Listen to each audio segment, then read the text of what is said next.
ngasi ahing lele numit ama satkhre sam punselu devi ifa phari bado December tarani thoi ama hokre December tarani thoi ama lagle kaurabra miyam ki lusingba hizam irapot ki waising asi Manipur taruk suba nupi lal numit December tarani thoi na lakpasida Manipur miyamna ningsing da bangamde wahi sing asi lamyan be irapona Manipuri nupi singi thaunagi ihul yakai biramba saitharolni लेबाक सिगी लूरबा पुवारिगी तांकक कयादा मणिपुरी नुपीसिंगना पांथोइबिगी फिदम लौदुना पाथौ तेमसिंगनदुना मनिंग तमना पुवारिगी लिगलमदा खोंकाप तमलई मणिपुर पुवारिगी अपुनबा सक्तम सागलकपदा नुपीसिंगना अपुनबा मतिक मंगम पांगल अमदी अपुनबगी वारेप लौदुना लेंगा के अवांगबा फिदा फावबा संगसिनदुना खुनाई असिबु कंदुना lucky मसिगी मयक larva खुदम सिंगदी कुमजा लिसिंग अमा समापन मरी अमसुंग लिसिंग अमा समापन कुथ्रा मापनगी अहानबा अमसुंग अनीसुबा नुपी लाल सिंग असिनी हौखिबा नुपी लाल अनिमक मणिपुरी खुनाइबु कन्नबा संगसिनखिबा खुनाइ असिबु तुंग कोइने हिंगौनबा नाउकोन बिखिबा लाल ngaktani हौख्रबा पुवारिगी तांकक कयादा अखोइना थेंगनखि लिंथोइ ngамबी तांगजा खोंबीना सिंगबी मथौना लेबी Manipuri नुपी सिंगना इरैबाकु यगनबगी खुतगी कलखिबगी वारी सही तरेट खुंथाखिबा अवालांदा इरैबाकु कन्नबा मणिपुरी सनुरा सिंगना लौखिबा थौदांग सिंग अदुसु ngasiगी मिरोल सिना नाथैदुना थमलंबा याद्री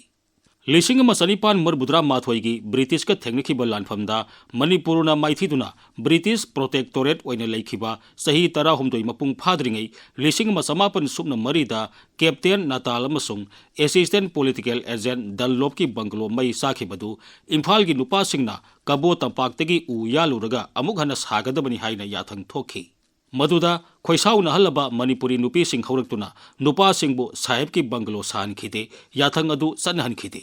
मसिबुनी अहानबा नुपी लाल हाइना खंगनरिबसी लाल अदु ब्रिटिश लोइलम लेंगाकपु सिंगनखिबा मणिपुरी नुपी सिंगना माई पाखिबा अमनी लिसिंग अमा समापन कुंथ्रा मापनगी लाल असिना खरे हेना पाउथोक चाउथोकना लमदमसिदगी लोइलम लेंगाक मरु फुकनबा संगसिलखिबा इमु नाइमु तानखिबा लालनी सही अदु एलाइड फोर्स का एक्सिस पावर का सोंगनखिबा अनीसुबा मालेम के लंजाव हौरबा मतमनी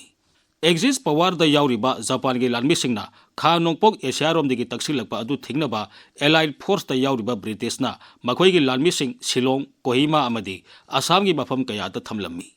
मखोइगी लानमिसिंग पिजनबा इम्फाल द लेबा मरवारी ललोनबसिंग लौतुनरगा ब्रिटिशना मणिपुरदगी सेंग गारी मपोट मपोट मपानद पुथोखी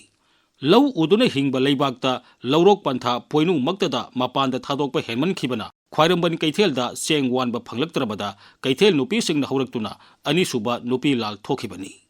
नुपी सिंगना डिसेंबर 12 दरबार प्रेसिडेंट टी.ए. सापु दरबार संगदगी हेंदोखंदना क्वेश्चनदुना थमखि मतुंगदा महाकु फारगा थांगसपनना टेलीग्राफ ऑफिस ताना पुरकलगा मतमदुदा नबदीपते लेखिबा सुरसा निंगथौदा मणिपुर की मपानदा सेंग थाबा थिंगनबा नमदुना टेलीग्राम तहनखि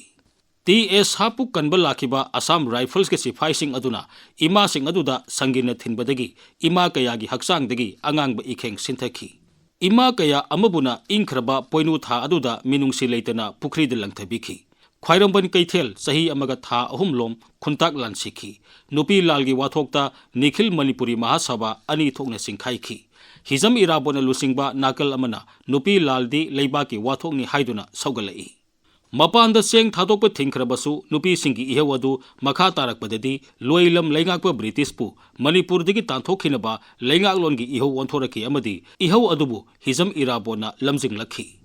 डिसेंबर 12 की टेलीग्राफ ऑफिस की थौदोक अदुबु सेंग खुया अमा फंगनबा हाइजरुबदा ई खुजोक अनि हापिरखि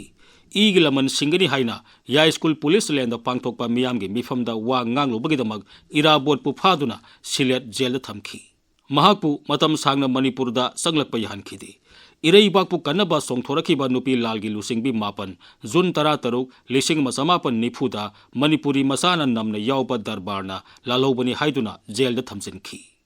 ngabong arangba amamam selaga higok masugi arangba phurit amamam lituna lusingbi mapan sarungbam leimaton thongam ongbi amobi wahengbam ongbi tonggau rk sana tombi nongthombam ongbi khongnang khetrimayum ongbi mukhi ayekpam ongbi rajani wangkhem ongbi kumari amasung laisom ningol leibak lei ireiba ke damak tha taruk jelda phadoki awaba khangki Zeliangrong ꯏꯍꯧꯒꯤ ꯍꯦꯛ ꯃꯊꯪꯗ ꯕ꯭ꯔꯤꯇꯤꯁꯀꯤ ꯃꯥꯌꯣꯛꯇ ꯅꯥꯏ ꯇꯥꯅ ꯅꯨꯄꯤꯁꯤꯡꯒꯤ ꯍꯛꯆꯥꯡꯗꯒꯤ ꯑꯉꯥꯡꯕ ꯏꯈꯦꯡ ꯁꯤꯟꯊꯗꯨꯅ ꯅꯨꯄꯤꯁꯤꯡꯅ ꯃꯄꯨꯡ ꯑꯣꯏꯕ ꯊꯧꯗꯥꯡ ꯂꯧꯗꯨꯅ ꯆꯠꯊꯈꯤꯕ ꯃꯤꯌꯥꯝꯒꯤ ꯏꯍꯧꯗꯤ 1938 ꯑꯅꯤꯁꯨꯕ ꯅꯨꯄꯤ ꯂꯥꯜ ꯑꯁꯤꯅꯤ꯫